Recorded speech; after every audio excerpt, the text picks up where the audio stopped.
La réforme de l'assurance chômage, après 3 ans de tergiversation, elle durcit les règles d'indemnisation.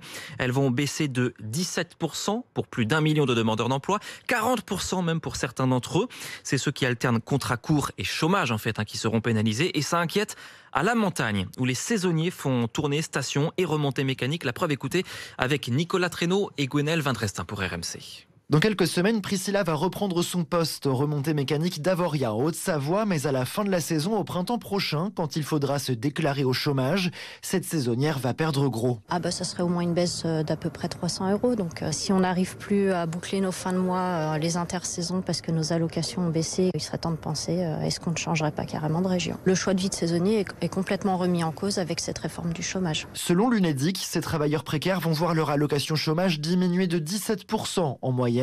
Pierre Scholl de la CGT dénonce un passage en force du gouvernement. Cette réforme, elle est très très violente. Elle va avoir des incidences très très importantes. Les saisonniers ne sont pas au courant et on va assister à des situations catastrophiques dans les mois qui arrivent. Et la crainte pour les stations de ski, c'est de manquer à terme de saisonniers. Laurent Reynaud est le délégué général des domaines skiables de France. Notre crainte, c'est de manquer de personnel le cas échéant. On ne pourra pas donner des CDI 12 mois sur 12 à tout le monde en zone de montagne. Et cette spécificité montagnarde, il faut aussi que le gouvernement la reconnaisse. Les syndicats ont annoncé qu'ils allaient de nouveau attaquer cette réforme devant le Conseil d'État.